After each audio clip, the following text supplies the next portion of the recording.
On the frozen tundra of Alaska, reality TV personality and gold miner Parker Schnabel was on a mission he had been on before, discovering something much older and, in many respects, more extraordinary than the precious metal on which he has made his reputation while exploring frozen ground for gold. Several remarkably undamaged woolly mammoth tusks, artifacts from a period long before people wandered North America, were discovered by Schnabel while digging beneath layers of old permafrost. Unearthed beneath the surface in landscapes largely regarded for their mineral riches, however, due to the naturally frozen permafrost that covers most of Alaska, the boundary between time travel and gold mine can be very blurry.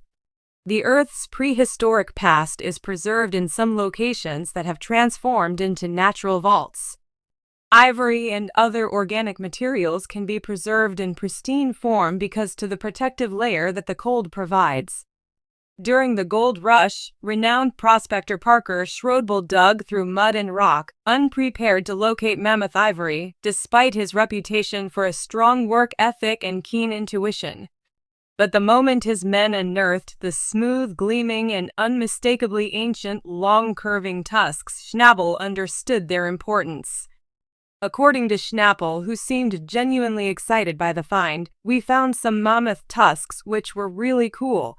Because to their ivory construction and subsequent burial in Parapro, these artifacts have been largely untouched by the elements."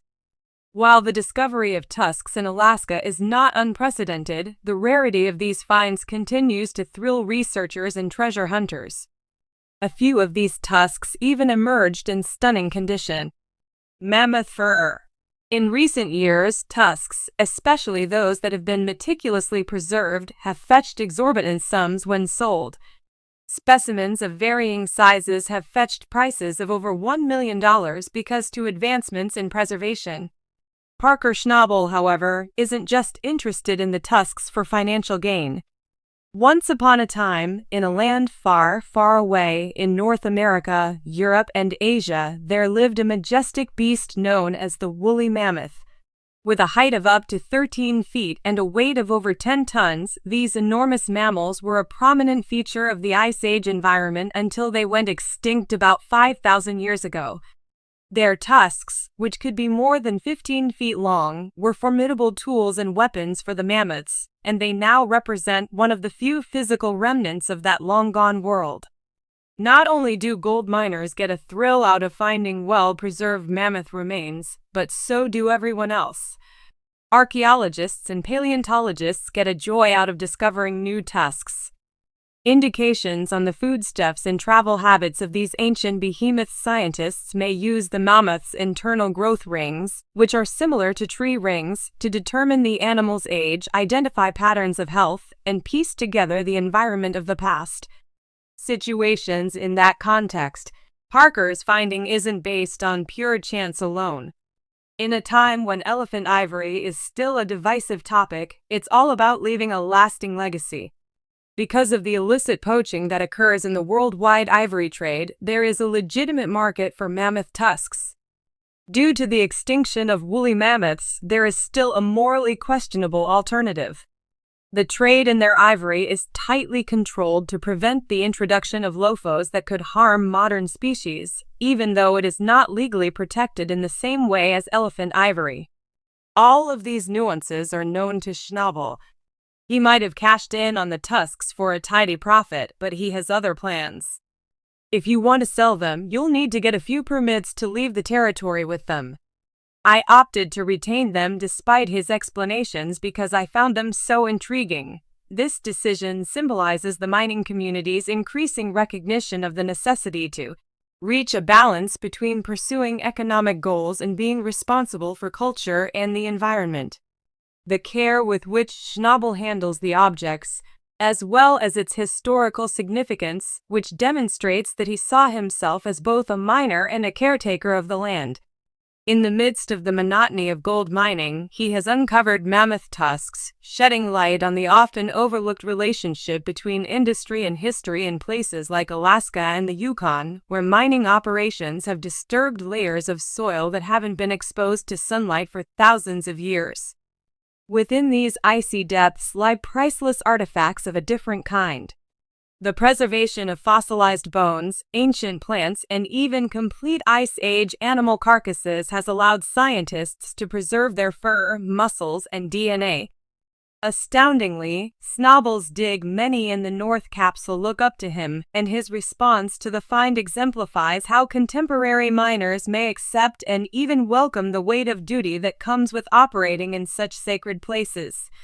This brings up other general inquiries as well. What role should the government and science play in safeguarding ancient objects discovered at active mine sites?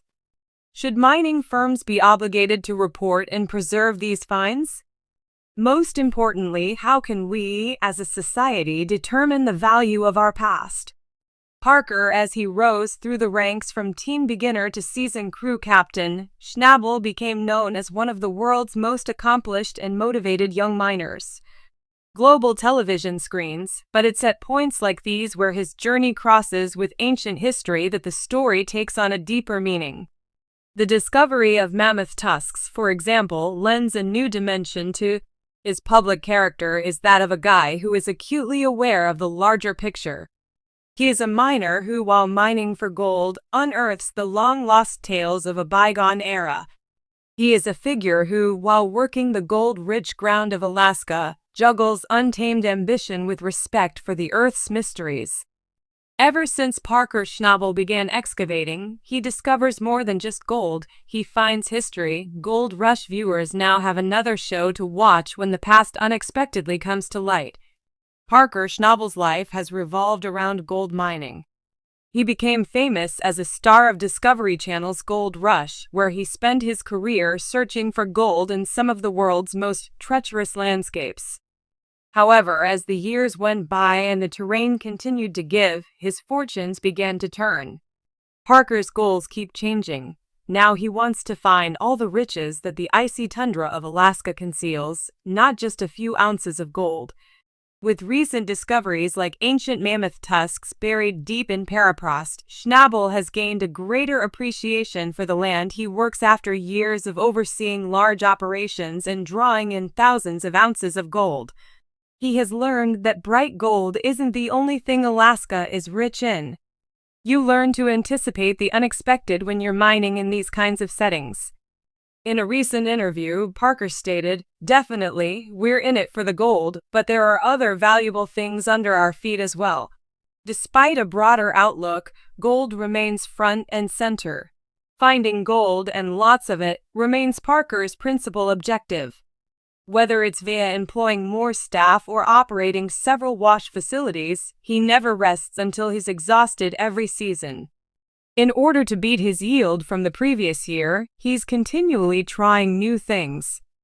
As Parker points out, we're continuously on the lookout for that one cut that changes everything, whether it's a previously undiscovered stretch of land or a stratum of ground that nobody else believed in. It's not merely about seeking riches. It's about showing others that the gold fields are still a place where experience, risk-taking, and hard effort can pay off. That's what keeps me going.